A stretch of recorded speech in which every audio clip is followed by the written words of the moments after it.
17 साल के कार्लस हेलवेल ने 911 को कॉल करके एक खौफनाक मंजर बताया। उसने बताया कि उसकी मां बेड पर लेटी है और उसके सर में एक्स मारी गई है। Check this 911. What is the address of the emergency? 4419 Southwest Point. I need someone here immediately right now. Okay, tell me exactly what's happening. Okay. Oh my God. Okay. Emergency responder जल्द ही इस location पर पहुंच आए। उसकी मां unresponsive थी और medical team ने उसे 650 पर मरा हुआ बताया। डिनीस हालोवेल 57 इयर्स की थी और वो एक स्कूल टीचर थी। उसने अपनी लाइफ बेहतर बनाने के लिए 2 बच्चों एंजल और कार्लोस को अडॉप्ट किया। एंजल जब 11 का हुआ तो उसने डिनीस पर चाइल्ड अब्यूज का केस कर दिया। पुलिस ने उसे अरेस्ट किया और उसकी इन्वेस्टिगेशन की। पुलिस के हाथ डिनीस के अगेंस्ट कुछ नहीं लगा, इसलिए उसे रिहा कर दिया गया, लेकिन वो अपनी जॉब खो चुकी थी। एंजल को दूसरे इंस्टीट्यूट भेज दिया गया और कार्लोस अपनी मां के पास ही रह गया। उसने कार्लोस को 4 साल का अडॉप्ट किया था और उसने अकेला ही उसे पालकर बड़ा किया। 13 जुलाई 2019 को डिनीस और कार्लोस दोनों फैमिली फ्यूनरल से वापस आकर साथ बैठकर खाना खाया। उसके एग्जैक्ट 3 घंटे बाद कार्लोस ने 911 को कॉल की। पुलिस को उसकी बॉडी बेड पर उल्टी पड़ी हुई मिली। उसके मर्डरर को ढूंढने के लिए पुलिस जल्दी से एविडेंस कलेक्ट कर रही थी। कार्लोस से इंटेरोगेशन के लिए उसे पुलिस स्टेशन ले गए। पुलिस उससे पोलाइटली बात कर रही थी। उसने अभी अभी अपनी मां खोई थी और दूसरा वो आखिरी शख्स था जिसने अपनी मां को जिंदा देखा था। उसने बताया कि उसे घर के बाहर से कुत्तों के भौंकने की आवाज आ रही थी। वो उन्हें चेक करने गया तो फ्रंट डोर खुला हुआ था। उसने वहां अपने कुत्तों को देखा, लेकिन वो उसे नहीं मिले, इसलिए वो अपने मॉम के पास हेल्प लेने गया। तब उसने उसे इस हालत में देखा।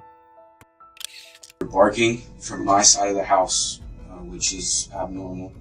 The front door was wide open, so went to go find the dog and them. So I went to go wake my mom up to help me.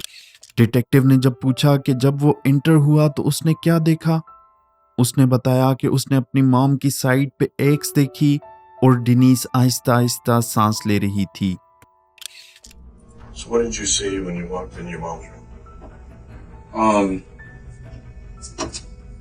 It was our axe in the side of my mom's room, and I can still hear her trying to. दूसरी तरफ police को situation का कोई भी idea नहीं था। वो उस घर में रखे हुए तमाम एविडेंस को अनकवर कर रहे थे। इंटेरोगेशन रूम में पुलिस ने उसे बताया कि ये कोई नॉर्मल सिचुएशन नहीं है, या फिर वो किसी एक्सीडेंट को यहाँ पर डिस्कस नहीं कर रहे, बल्कि किसी ने उसके सर की पिछली साइड एक्स मारा है। ऐसा कौन कर सकता है? उसका कहना था कि कोई भी। जब उससे पूछा गया कि क्या उसके कोई दुश्मन थे जो उसे नुकसान पहुंचाना चाहते हों, उसने बताया कि उन्हें रात के टाइम अपने घर से कोई आवाजें सुनाई देती हैं, इसलिए उन्होंने अपने घर में उससे बचने के लिए कई चीजें भी लगाईं। इस वक्त डिटेक्टिव को कार्लोस का बिहेवियर सस्पिशियस लग रहा था। वो अब उसकी बताई हुई इंफॉर्मेशन को उसके घर में डीपली इन्वेस्टिगेट कर रहे थे। उन्हें इस घर में एप्पल पाई के 2 बॉक्स मिले। उन दोनों ने नैप लेने से पहले किचन में बैठकर वो खाए थे। इसके बाद वो अपने अपने रूम्स में चले गए। कार्लोस का कहना था कि जब वो अपने रूम में गया तो वो सो गया।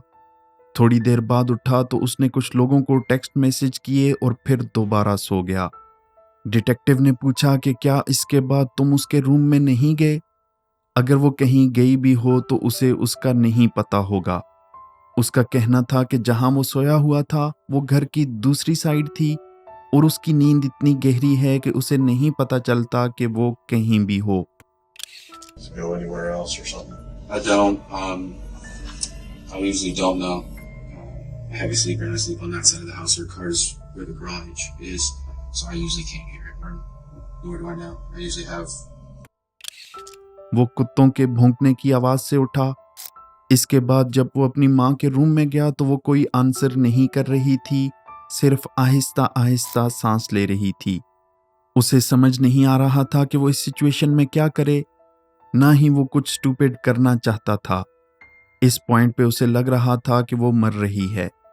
यहाँ पर डिटेक्टिव को एक रेड फ्लैग मिला, वो ये कि जब उसने कॉल की थी तो उसने कहा था कि डिनीस मर चुकी है, लेकिन यहाँ पर उसने बोला कि वो आहिस्ता आहिस्ता सांस ले रही थी। डिटेक्टिव्स हर एक इवेंट के बारे में उससे पूछ रहे थे कि उन्हें उसकी माँ की मौत के बारे में कुछ पता चल सके। उसकी स्टोरी आहिस्ता आहिस्ता चेंज हो रही थी। उसने डिटेक्टिव को बताया कि जब उसने सोने के लिए अपने रूम का दरवाज़ा बंद किया तो उसके बाद उसने अपने माँ की आवाज़ सुनी। वो किचन में पानी लेने गई थी।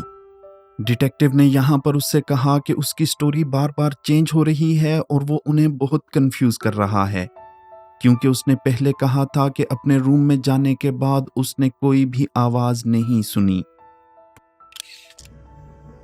The story is changing as we keep going. It just keeps changing and changing. Going from What's you talking about she went to you heard her. Okay. You said you went to your room. I'm confused.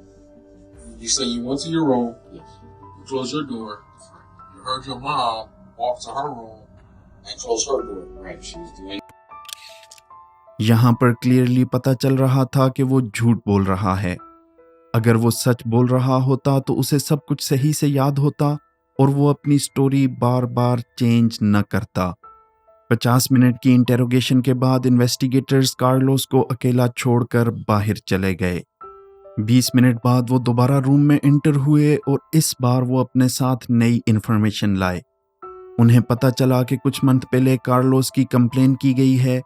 उसने अपनी माँ को इंतहाई बुरे तरीके से मारा, जिसकी वजह से उसकी बाजू भी टूट गई। जब उसको ये बात बताई कि तो उसका कहना था कि उनके दरमियान कभी लड़ाई नहीं हुई, ना ही पुलिस में उसकी कंप्लेन की गई, बल्कि एक दफ़ा उसका और उसकी माँ का किसी बात पर झगड़ा हुआ, लेकिन वो उन्होंने खुद ही घर में सॉल्व कर लिया। You guys got into a little domestic. The cops were called. Domestic? No. My mom and I sorted that out. इस झगड़े में किसी को भी फिजिकली हर्ट नहीं किया गया। इस लड़ाई के बाद उसकी माँ ने उसे घर से निकाल दिया। कुछ मंथ वो अपने दोस्तों के साथ रहा। इस दौरान उसने एंटी डिप्रेशन की मेडिकेशन लेना शुरू कर दी और खुद को सुधारना भी स्टार्ट किया। उसके घर वापस आने के लिए उसकी माँ ने यही शर्त रखी थी। उसका कहना था कि इसके बाद वो घर वापस आ गया। उसकी माँ ने खुशी से उसे दोबारा एक्सेप्ट किया, लेकिन रियलिटी ये नहीं थी। डिनीस उससे काफ़ी डर चुकी थी। अपने घर में सीसीटीवी कैमरे भी उसकी वजह से लगाए गए। उसे इस पर यकीन नहीं था और वो जानती थी कि कार्लोस दोबारा उसे नुकसान पहुंचाएगा। उससे डिटेक्टिव ने कहा कि तुम्हारा क्या ख्याल है कि कोई सो रहा हो और इस सिचुएशन में तुम्हारे घर में कोई स्ट्रेंजर आकर किसी को मार दे। उसका कहना था कि वो इस बारे में नहीं जानता, लेकिन वो कहना चाहेगा कि हाँ, ऐसा हो सकता है। उसे ये भी कहा गया कि most of the time murder अपनी ही फैमिली में से होता है। कार्लोस को रियलाइज हो गया कि वो इनका प्राइम सस्पेक्ट बन चुका है। उसने जल्दी से रिएक्ट किया और बोला कि उसने कुछ भी नहीं किया। वो अपनी माँ के साथ ऐसा करने का सोच भी नहीं सकता। उसे नहीं पता कि वो उससे क्या निकलवाना चाहते हैं। वो उसकी माँ थी। 1000 बार वो आपस में लड़ें, लेकिन दोबारा से ठीक हो जाते थे। उसने उसे 4 साल का अडॉप्ट किया और हमेशा उसकी केयर की। वो मिलियन सालों में भी ऐसा करने का नहीं सोच सकता। But I didn't do anything and would never do anything to my mother like that. Fighting sometimes and then peace and then back and forth and then peace again. Never. Never in a million years would I ever think to do that. She's my mom. I was adopted at age 4 and I've been with her forever. यहाँ पर Carlos बहुत ज्यादा गुस्सा हो गया और अपने emotions show करने लगा। वो सोशियोपैथ की तरह बिहेव कर रहा था। डिटेक्टिव ने उससे कहा कि वो ऐसे एक्ट कर रहा है जैसे वो खुद को सैड दिखाना चाहता हो। इस पर वो और भड़क उठा और उसका कहना था कि वो उसकी माँ थी और वो सैड होने का ड्रामा कर रहा है। You're putting on a pretty good show. A show? Yeah, you're putting on a really good show. A show? Yeah. How's this a show? Sociopath. Which is exactly what you're showing me right now. And you're trying to act like you're upset about something. Trying? Yeah. Okay, how is this trying? I loved my mom. Ask anybody in this county. कई घंटे की interrogation के बाद भी उनके हाथ कुछ ऐसा नहीं लगा जिससे वो उसे अरेस्ट कर सकें। डिटेक्टिव्स अब कुछ देर के लिए बाहर चले गए। जब वो वापस आए तो वो चेयर पर सो रहा था। उसे जगाने के बाद घर वापस भेज दिया गया। पुलिस क्लूज और एविडेंसेस के पीछे हाथ धोकर पड़ी थी। इस इंसिडेंट के 9 हफ्तों बाद उसे दोबारा इंटेरोगेशन रूम बुलाया गया। डिटेक्टिव्स ने उसे बताया कि जो इन्फॉर्मेशन उसने दी है उसमें काफ़ी कुछ मिसिंग और चेंज हुआ है। उन्होंने उसे बताया कि वो घर से बाहर नहीं निकला। वो अपने रूम से सीधा अपनी माँ के रूम में गया और कुछ देर बाद उसने 911 को कॉल की। उन्हें ये सब उसके फ़ोन के जीपीएस से पता चला। इसके अलावा उसने कॉल लेक के पास जाकर की। उसका कहना था कि वो कभी लेक के पास गया ही नहीं। अब तक डाइविंग टीम इस लेक से सब कुछ रिकवर कर चुकी थी। उन्होंने एक बड़ा सा बॉक्स उसके सामने रखा। ये बॉक्स देखकर उसके चेहरे का रंग उड़ गया।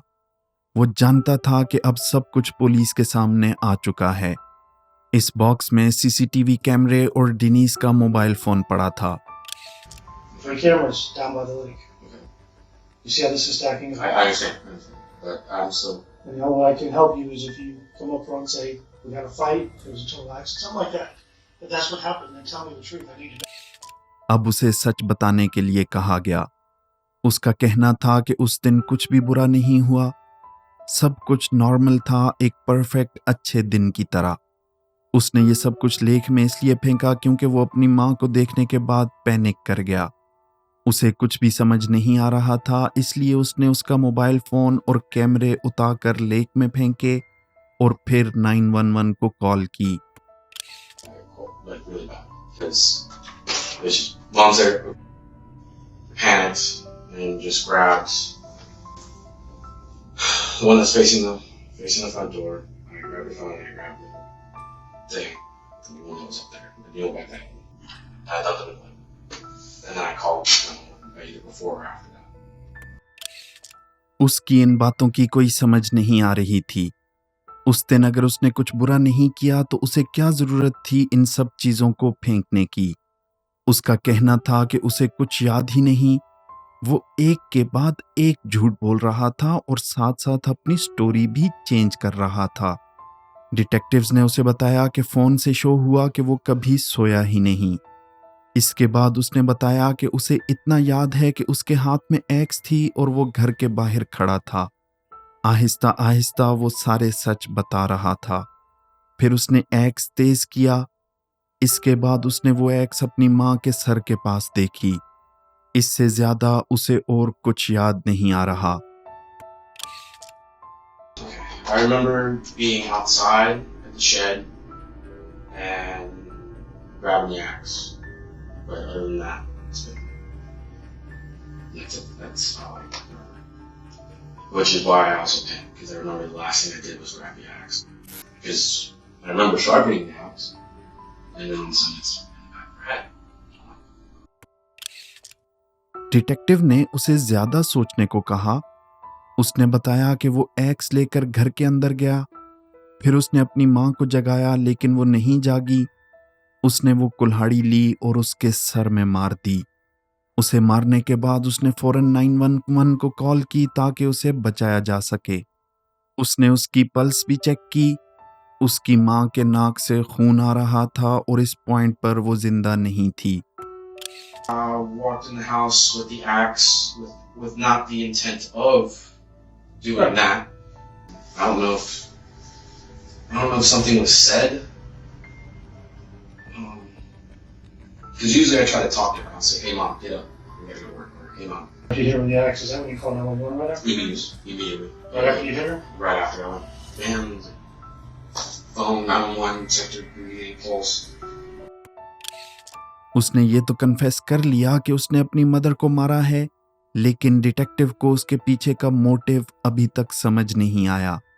उसने बताया कि उसकी मदर काफी अब्यूजिव थी और उसे हमेशा बुरा भला ही कहती थी। पहले तो वो इस चीज को बर्दाश्त करता रहा, लेकिन अब ये चीजें उसकी हद से बाहर हो चुकी थीं। वो एक्स लेकर उसके रूम में गया और वो सारी चीज़ें दोबारा सोचने लगा। सोचते सोचते उसने अपना सारा गुस्सा अपनी माँ पर उस एक्स के थ्रू निकाला। उस पर फर्स्ट डिग्री मर्डर का चार्ज लगाया गया, लेकिन उसकी एज की वजह से उसे डेथ पेनल्टी नहीं दी गई। जुलाई 2021 में कार्लोस हालोवेल को अपनी मदर डेनिस के फर्स्ट डिग्री मर्डर चार्ज के लिए गिल्टी करार दिया गया और विदाउट किसी पैरोल के हमेशा के लिए जेल में डाल दिया गया।